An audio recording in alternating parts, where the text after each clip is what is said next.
जो लोग मेरे को नहीं जानते हैं, थोड़ा सा ब्रीफ बैकग्राउंड बता दूं। मेरा नाम सुमित बहादुर है और मैं दिल्ली का रहने वाला हूं। और मैंने दिल्ली में अपनी पूरी पढ़ाई करी। वहीं पर मैं डीपीएसआर के पुरम में गया, वहां से मैंने अपना 12th पास आउट किया। और उसके बाद मैंने अपना जो कॉलेज है वो आईआईटी दिल्ली से किया। मेरी टॉप 100 की रैंक थी। मैंने बीटेक किया कंप्यूटर साइंस में। और उसके बाद मैं स्कॉलरशिप पे यूएस चला गया। और मैं जब यूएस गया था स्कॉलरशिप पे, तो मेरे पास बहुत सारे अपॉर्चुनिटीज थी मेरे पास। एंड मैं वहाँ पर अपनी वाइफ को मिला, तानिया को। तानिया जो थी वो एक्सीलेंट स्टूडेंट थी। वो भी पीएचडी करने के लिए आई हुई थी यूएस में, और उन्होंने फिर मेरे साथ मिलके उन्होंने मास्टर्स किया कंप्यूटर साइंस प्रोग्राम में। हम दोनों के दोनों थे कॉर्पोरेट अमेरिका में, बिल्कुल लीन हो गए थे। हम लोगों ने पहले वहां पर एक फॉर्च्यून 50 कंपनी ह्यूलेट पैकर्ड, शायद आपने नाम सुना होगा, वहां काम किया। और उसके बाद हम लोगों ने स्टार्टअप्स में काम करना शुरू कर दिया। जिस स्टार्टअप में तानिया काम करती थी, वहां से उनका परिचय एम्बे में हुआ। We got expose to the एम्बे business while she was working in that company. और जिस स्टार्टअप में मैंने काम किया, उसका एक बहुत बड़ा आईपीओ हुआ यूएसए में, विच इज स्टिल, मतलब वो बहुत ही फेमस कंपनी बनी। और वहां से मुझे बहुत कुछ सीखने को मिला, और मेरे पास स्टॉक ऑप्शंस थे, और मेरा वो एक्सपीरियंस बहुत ही कमाल का रहा। हम लोग जब यूएस में थे, अभी भी हैं वहाँ यूएस में, हमारे पास यूएस सिटीजनशिप है, वहाँ का पासपोर्ट है। तो हमने क्या देखा कि वहां पर हमारे जो सपने हमने देखे थे वो पूरे नहीं हो पा रहे थे। और बात करें ड्रीम्स की, तो हमारे बहुत सारे ड्रीम्स थे, लेकिन एक हमारा ड्रीम था, क्या था कि तानिया यूक्रेन से थी, यूरोप से थी, मैं इंडिया से था। और यूएस हमारी अडॉप्टेड कंट्री थी। हमको लगता था कि हम लोग क्यों ना तीनों कंट्रीज में रहें एक साथ। तो जिसको भी बात करते थे वो बोलता था, तुम क्या पागलों वाली बातें करते हो, क्या 3 कंट्रीज में एक साथ रहा जाता है क्या? लोग 3 शहरों में तो एक साथ रह नहीं पाते, यू नो। सो हम लोग को वो लगता था कि नहीं नहीं, पॉसिबल तो होना चाहिए, क्यों नहीं होना चाहिए। तो हमारे जो अपलाइन मेंटर थे, पैट कॉफमन, गॉड ब्लेस हिम, मतलब उनका बहुत बड़ा बिजनेस था। वो गोल्फ कोर्स के बीच में रहते थे। एंड उनका बिजनेस टर्नओवर का आप अंदाजा नहीं लगा सकते। It's was huge, huge. तो वो मुझे बताते थे कि सुमित, इस बिजनेस में आपको टाइम भी मिलेगा, पैसा भी मिलेगा, and you have the freedom to do whatever you want to do. तो हमको लगता था कि क्यों नहीं हम लोग 3 देशों में एक साथ घर बनाए। और वही हुआ दोस्तों। हमने ये बिजनेस बिल्ड किया अपनी एक छोटी सी इम्पॉसिबल लुकिंग ड्रीम के लिए। But today we have the freedom and we have houses in all the 3 countries and many more places. और मजे की बात ये है कि हम लोग सब जगह पे रहते हैं, सब जगह पे हमारा घर है, और सब जगह पे हम लोग जो है मनचाहा टाइम बिताते हैं। तो ये चीज जो है ना, लोगों को कभी कभी ना वो गल्प डाउन नहीं कर पाते हैं। उनको लगता है कि भाई घर मतलब एक जगह होता है। ऐसी बात नहीं है। घर एक जगह होता है बिकॉज हमारी इनकम लिमिटेड होती है, हमारा टाइम लिमिटेड होता है, हमारी थिंकिंग, हमारी सोच लिमिटेड होती है, इसलिए हम लोग घर एक जगह बनाते हैं। लेकिन बहुत से ऐसे लोग जिनके पास टाइम और पैसे का फ्रीडम है, रईस लोग, उनके कितने सारे घर होते हैं। एक घर पहाड़ों में होता है, एक घर यहाँ होता है, सिटी में होता है, एक घर वहां होता है, एक घर यहाँ होता है। लेकिन मैक्सिमम उन लोगों को आप देखिए, जो लोग बहुत सक्सेसफुल होते हैं, वो अपने सारे घरों को एंजॉय नहीं कर पाते। उनके बच्चे या उनकी पत्नी या उनके रिलेटिव्स उसका एंजॉयमेंट लेते हैं। लेकिन यहाँ पर क्या है कि मैं और तानिया जो है, हम लोग तीनों अपने सारे घर जो है हम लोग खुद एंजॉय करते हैं। And we have the time and the freedom and the luxury to spend time in all those places. तो इस लॉकडाउन के टाइम पे बहुत मजा आ रहा है। We are having an incredible time. और हम लोग जो है पूरी तरीके से लाइफ एंजॉय कर रहे हैं। बहुत बड़ी जगह पे रह रहे हैं, और हम लोग जो है अपने टीम के साथ जगह जगह पे टाइम स्पेंड कर रहे हैं। We are having fantastic time.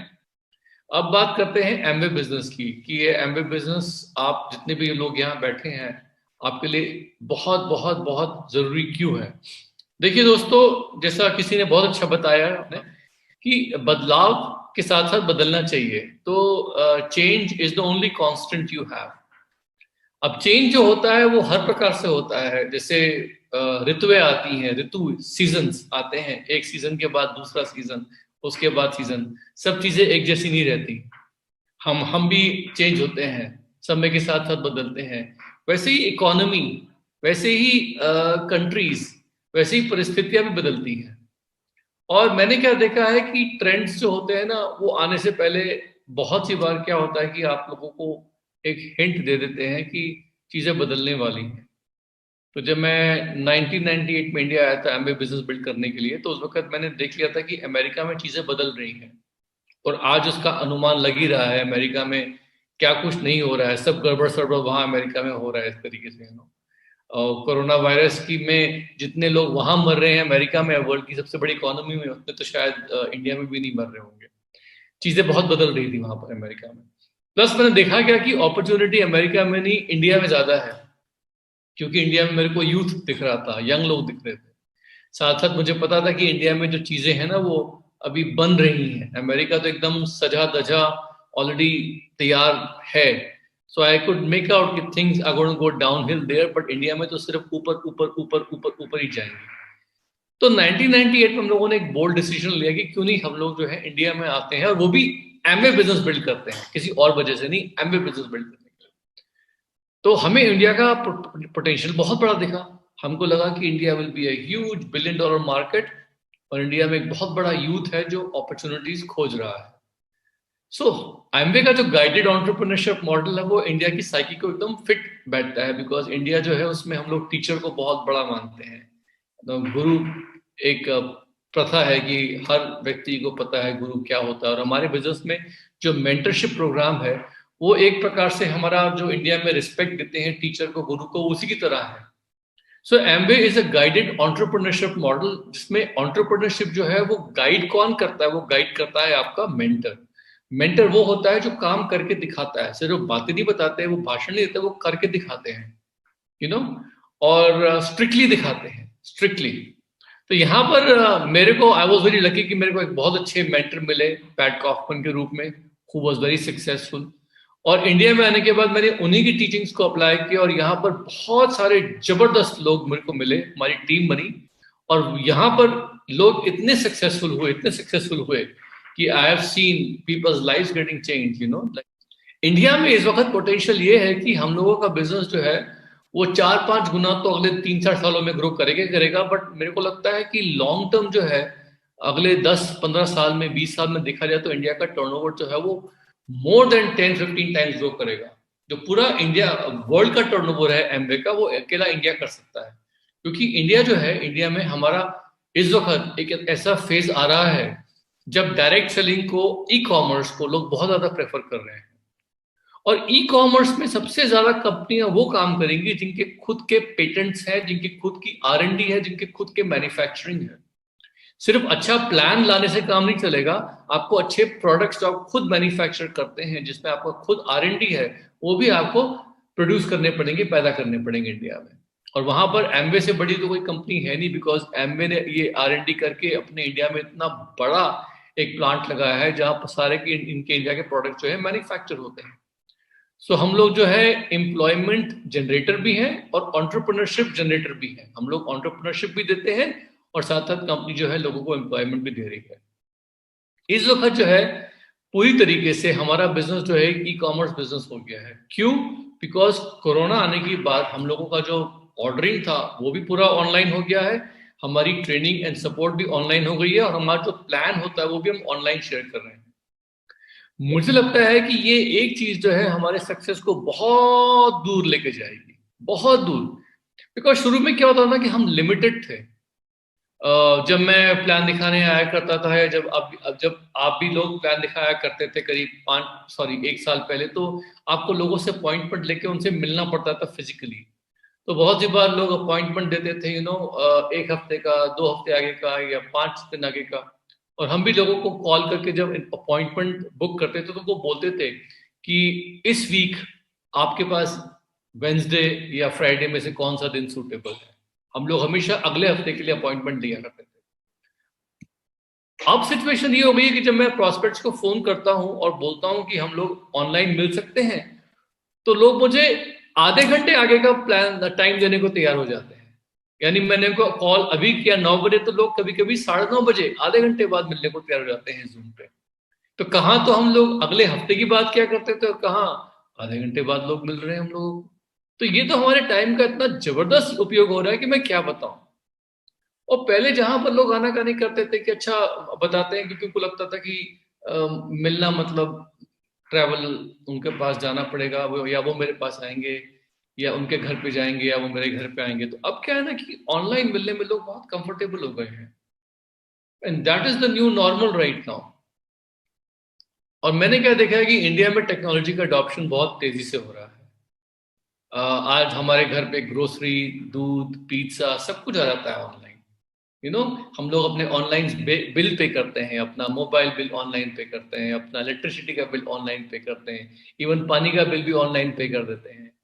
Government जो है वो टैक्स फाइलिंग वगैरह में हर चीज में online, banking online. Can you imagine, जब मैं इंडिया आया था तो लोग बोलते थे कि भाई साहब बैंकिंग तो नॉर्मल ऑनलाइन होगी नहीं कभी, पता नहीं कौन क्या कर दे। लोग अपनी पासबुक लेके जाया करते थे, बैंक में फॉर्म निकालते थे, फॉर्म भरते थे, लाइन में लगते थे, ये वो दिस दैट। आजकल डिजिटल पेमेंट्स हो रही है, डिजिटली पैसा रिसीव कर रहे हैं लोग, और सारी बैंक्स भी ऑनलाइन हो गए हैं। मेरा प्रेडिक्शन ये है, मेरा मानना ये है कि इंडिया में आने वाले 5 साल में ही इतना परिवर्तन आ जाएगा कि शायद बैंक्स, शायद पोस्ट ऑफिस, सिनेमा घर, कपड़े लत्ते लेने के लिए आदमी शायद ही कभी बाहर जाया करेगा। बैंक्स तो ऑलरेडी काफी सारे मर्ज हो रहे हैं, बड़े बड़े बैंक्स, आपको पता है ना, बैंक्स 2-3 बैंक्स मर्ज हो जाते हैं, तो बैंक्स की संख्या भी कम हो जाएगी, उनकी ब्रांचेस भी कम हो जाएगी, और ब्रांचेस के अंदर बैठे हुए लोगों की संख्या भी कम हो जाएगी। यानी टोटल मिला के मेरे को लगता है बैंक्स जाना ही बहुत कम हो जाएगा हमारा, और 5 साल बाद तो दिखेंगे नहीं लोग बैंक जाते हुए। कोई भेजता है new years greeting card?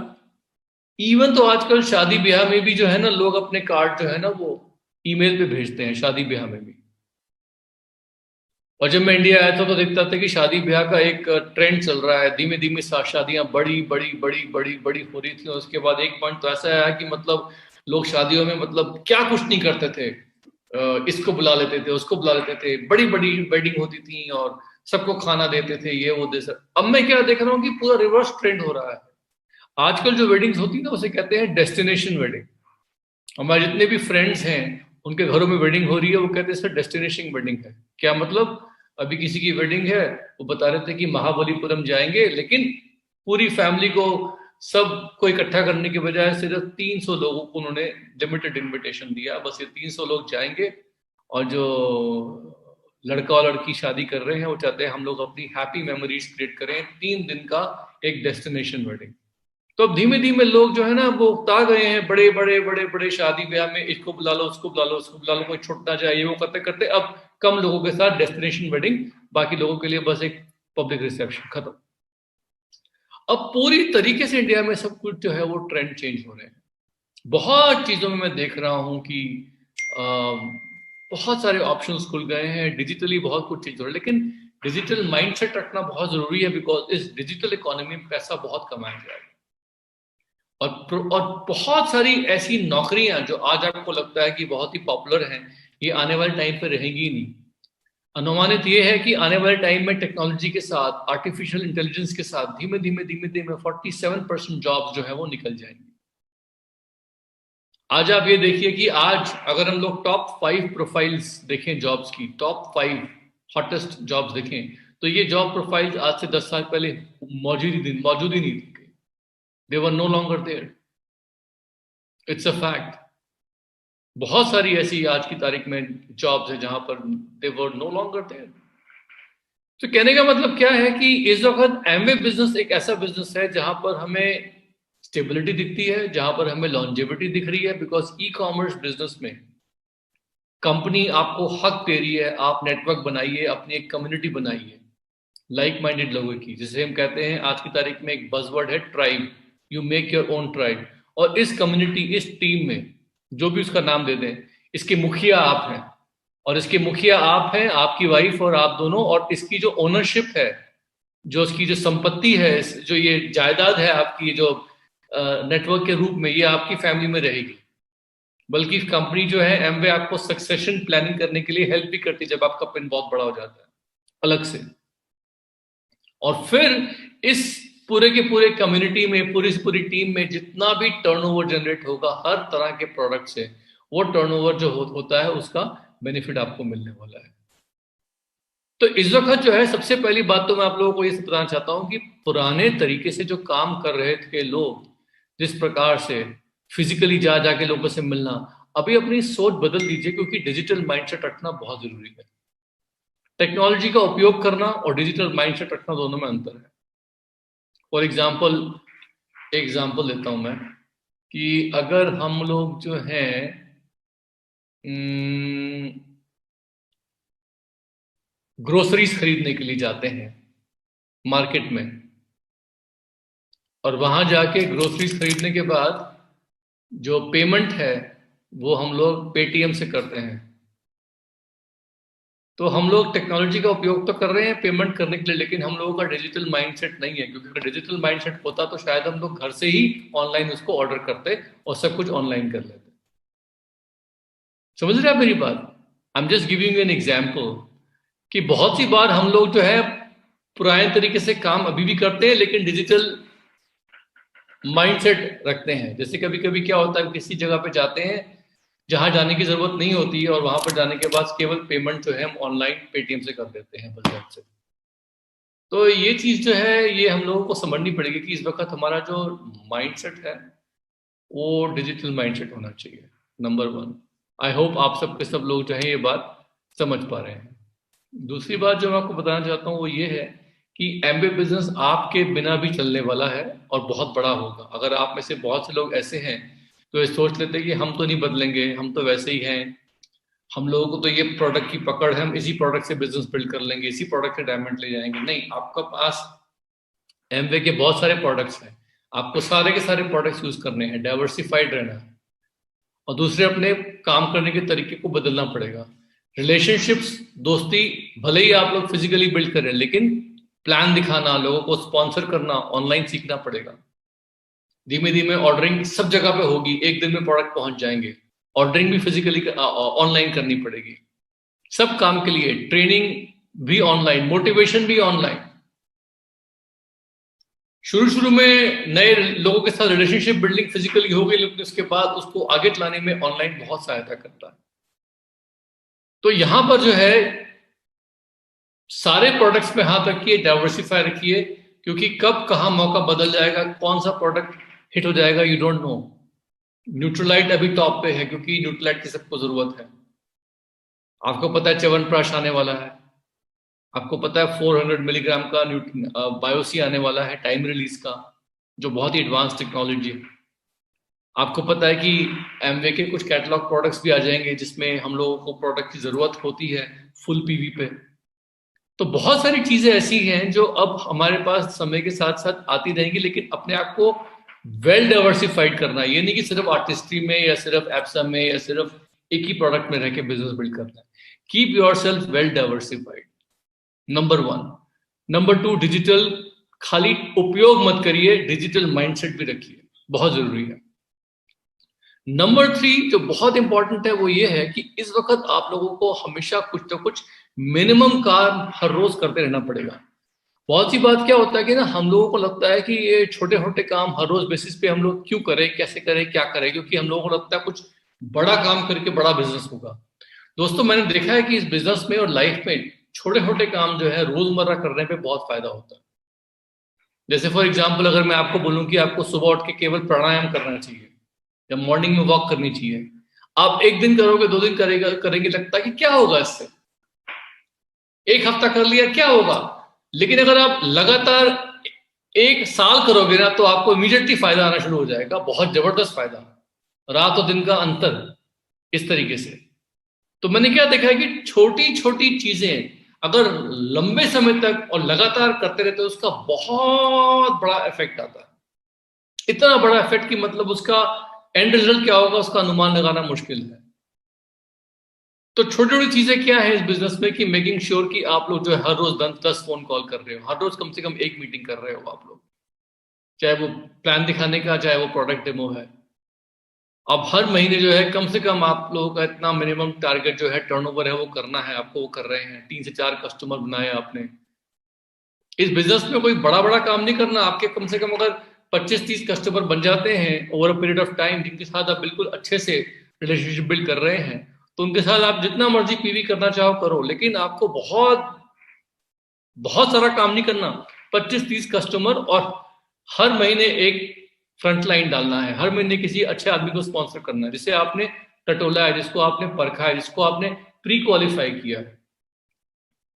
Because हमारे एंट्री मॉडल में बहुत सारे परिवर्तन हो गए, जिसमें एडीआर पे आदमी आता है, एडीएस बनता है, और एक मिनिमम स्टैंडर्ड के हिसाब से वो एडीएस बनता है, और उसमें वही आदमी सक्सेसफुल हो पाएगा जिसको हम लोगों ने थोड़ा सा आइडिया दिया है।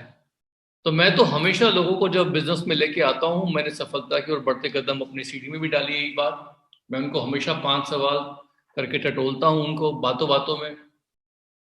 पहला ये कि आपका टाइम कमिटमेंट इस बिजनेस में जो है कम से कम 10 से 15 घंटे होते हैं, वो वीक के डालने पड़ते हैं, आप इसके लिए तैयार हैं या नहीं है, यू नो। दूसरा, पैसे का कमिटमेंट कि इस बिजनेस को करने के लिए आपको अपने बाइंग हैबिट्स चेंज करनी पड़ेगी, सारे प्रोडक्ट घर पे जो है एमवे के आएंगे तो ही मतलब इसमें सफलता मिल पाएगी। थर्ड चीज ड्रीम का, कि क्या इसमें कोई ऐसा, क्या आपकी लाइफ में कोई परिवर्तन आएगा जब हम आपको हेल्प करेंगे प्लैटिनम जाने में? क्या प्लैटिनम लेवल पे 1 लाख रुपए पर मंथ में आपकी लाइफ में कोई बहुत बड़ा परिवर्तन आएगा? मैं उनके मुंह से सुनना चाहता हूँ, हाँ आएगा, यू नो। चौथा सवाल पूछता हूँ, यू नो, मेकिंग श्योर कि वो टीचेबल है, willingness to listen and learn, कि इस बिजनेस में एक्सपर्ट्स लोग आपको सिखाते हैं बिजनेस कैसे बिल्ड करना है, आप उनसे सीखना चाहेंगे क्या? मतलब इनडायरेक्टली मैं उनको ये बोल रहा हूँ कि इसमें हमारी मीटिंग होती है जूम पे, जूम की मीटिंग्स में अटेंड करना पड़ेगा, कुछ ऑडियो होते हैं आपको बताएंगे, सुनना पड़ेगा। तो मतलब इनडायरेक्टली उसको बोल दिया कि इस बिजनेस में सफल लोग आपको सिखाएंगे, हम आपको उनसे मिलवाएंगे, आप उनसे सीखना चाहते हैं? वो बोलता है हाँ। और लास्ट सवाल हमेशा उनसे पूछता हूँ कि माइंड सेट करने के लिए, कि आपको जब चैलेंजेस आएंगे थोड़े बहुत इस बिजनेस में, क्योंकि एक महीना, दूसरा महीना, मंथ टू मंथ चीजें जो होती है हमेशा एक समान नहीं रहती हैं, but you have to, you know, make a commitment. तो चैलेंजेस से घबराते तो नहीं है ना आप, कि चैलेंजेस आए तो भाग गए? तो वहां पर क्या है ना, थोड़ा सा I just want to make sure कि थोड़ा सा उनको पक्का कर दो। तो मतलब ये हल्के फुल्के 5 सवाल मैं उनसे बातों बातों में करता हूँ, दोस्ताना अंदाज में कर भी लिए, और उन्होंने जवाब दे भी दिया, उनको पता भी लगा कि मैंने सवाल कर लिए। मतलब इस तरीके से मैं थोड़ा बहुत ये सवाल पूछ के उनको जब लेके आता हूँ बिजनेस में, तो क्या है कि कल को वो कुछ करें ना करें, एटलीस्ट उन्हें समझ में आ जाएगा कि भाई हमारी उनसे कुछ ना कुछ एक्सपेक्टेशंस रहती हैं, और हम भी चाहते हैं कि वो इस बिजनेस में आ रहे हैं तो अच्छा करें, and we should be able to help them. तो वो 5 सवाल मैंने शुरू में भी 1998 में भी लोगों को बताए थे, अभी भी मैं पूछता हूँ, क्योंकि पर्पस क्या है कि हमें भीड़ इकट्ठी नहीं करना है, हमें क्वालिटी चाहिए। हम हर एक आदमी को लेके नहीं आएंगे, हमारा मन है, अगर कोई मुझे बोलता है उन 5 सवालों में से कि मैं ये भी नहीं कर पाऊंगा, ये भी नहीं कर पाऊंगा, अगर वो 5 में से 3 सवालों का जवाब ना ना ना देता है, तो मैं उसको बोलता हूँ ठीक है, आप क्यों नहीं पीसी बन जाते हैं, या एडीआर पे कुछ समय बिताइए, हमारे प्रोडक्ट्स को चेक करिए, पसंद करिए, और फिर आप बिजनेस शुरू करिए। लेकिन अगर 5 सवाल में से ये लोग 4 या 5 का जवाब हाँ हाँ हाँ हमें देते हैं, कबूल कर लेते हैं, तो इसका मतलब है कि दे आर इंटरेस्टेड। तो मैंने क्या देखा है कि ये बहुत जरूरी है कि लोगों को सही माइंडसेट से बिजनेस पे लेके आया जाए, वो बहुत जरूरी है। और उसके बाद क्या होता है कि वो कुछ करे ना करें, सबकी परिस्थितियां एक जैसी नहीं होती हैं, बट स्टिल हमारे चांसेस बढ़ जाते हैं कि कल को वो हमें उंगली नहीं उठा सकते कि आपने हमको ये बताया नहीं। वी विल टेल देम कि इस बिजनेस में सफल होने के लिए हमने बताया था कि टाइम कमिटमेंट चाहिए होता, हमने बताया था कि बाइंग हैबिट्स चेंज करनी होती है, हमने बताया था कि भाई आपको हम मीटिंग्स के लिए इनवाइट करेंगे, सफल लोगों से मिलवाएंगे, you have to learn from them, because if somebody doesn't want to learn, हम इसे कैसे सिखा सकते हैं? अगर स्टूडेंट खुद ही ना सीखना चाहे तो टीचर कितना बढ़िया से बढ़िया क्यों ना हो, वो सिखा नहीं पाएगा। और लास्ट में माइंडसेट जानना जरूरी क्या है कि भाई वो स्ट्रांग है, मतलब उनका मन विचलित तो नहीं होगा, बिकॉज इस बिजनेस में चैलेंजेस आते हैं, अप्स एंड डाउन आते हैं, और हमें हमें हमेशा एक पॉजिटिव थिंकिंग रखनी पड़ती है, जिसमें हम हर नेगेटिव सिचुएशन में भी एक कुछ पॉजिटिव देखें। थैंकफुल एटीट्यूड हर जगह पे, हमेशा we have to be thankful. इस मामले में मेरी वाइफ बहुत, मतलब मैं उनको, आई रियली एडमायर हर, क्योंकि उनका हर सिचुएशन में शी इज ऑलवेज पॉजिटिव।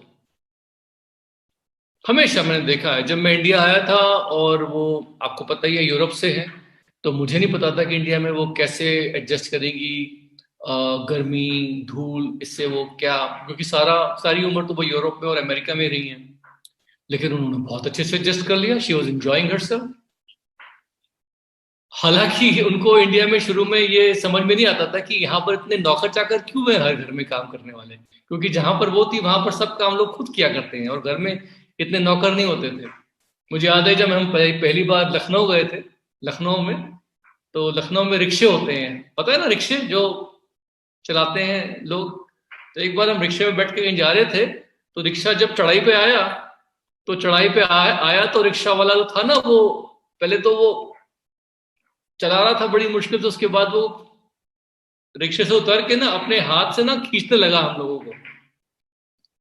हम लोग बैठे हैं, वो रिक्शा खींच रहा है पैदल।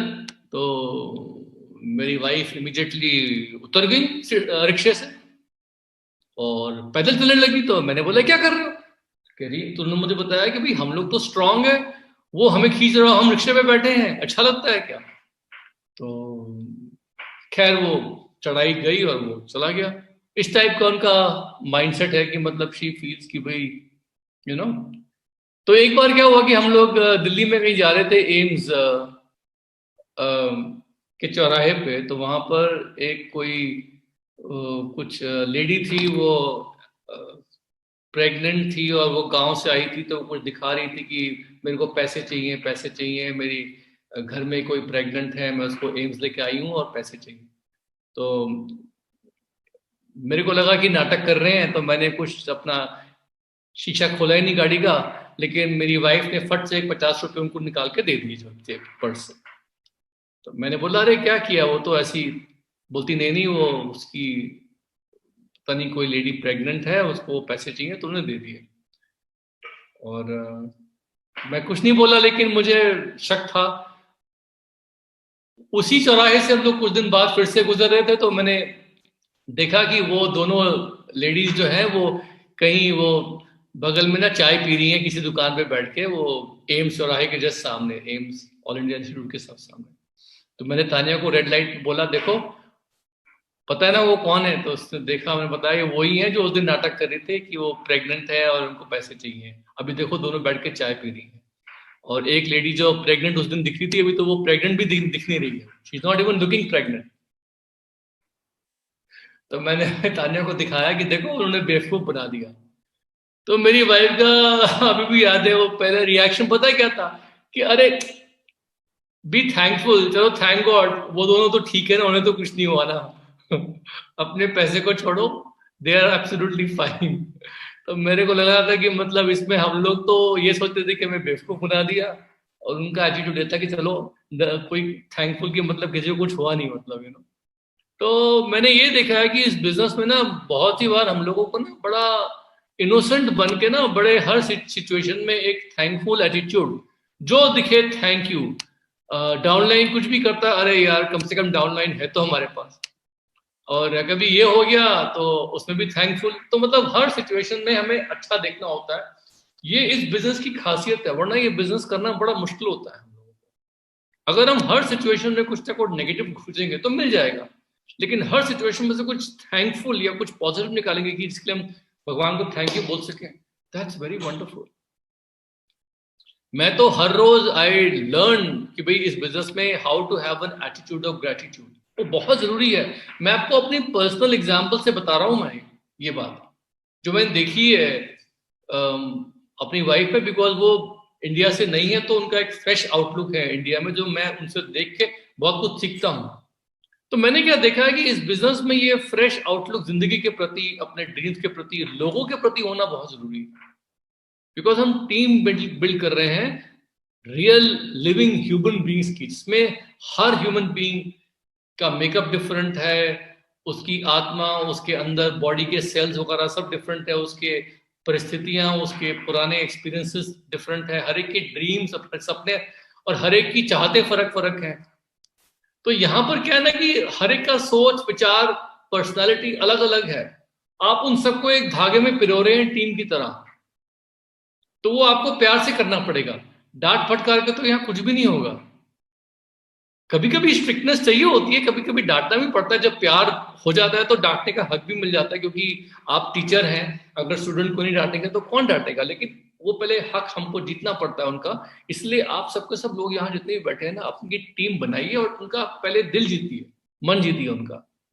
फिर जब वो आपको ये हक दे दे कि भाई आप मुझे सक्सेस दिलाओ, फिर आप उनको प्यार से भी समझा सकते हैं और डांट के भी समझा सकते हैं। ये बहुत इंपॉर्टेंट चीज है। तो यहाँ पर हमारे बिजनेस में बढ़िया बात क्या है कि हमें रिलेशनशिप्स लोगों के साथ एक ही बार बिल्ड करनी होती है। बिकॉज इंडिया में जो लोग होते हैं ना, वो बहुत करीब आ जाते हैं बहुत जल्दी। लेकिन एक बार आते हैं, समय बेशक लगे, लेकिन उसके बाद तो करीब ही रहते हैं वो। मतलब वो रिश्ता जो है वो लाइफ लाइफ क्या हो जाता है, मतलब उस वक्त पूरा। तो वी हैव फेल्ट कि इस बिजनेस की जो रिलेशनशिप्स है वो बहुत स्ट्रांग है। उनको आप एक बार ठीक से बिल्ड कर लो और लोगों की आदतें से डलवा दो एक बार। आप वो आदतें एक बार सही डल गई, उसके बाद तो आपका बिजनेस क्या, मतलब लाइफ में मजा ही मजा है। आप लोग सारे फॉरेन ट्रिप्स एंजॉय करोगे, आप लोग सब डायमंड जाओगे, और इंडिया में तो पोटेंशियल इतना जबरदस्त है कि मैं क्या बताऊं। सो दोस्तों, इस वक्त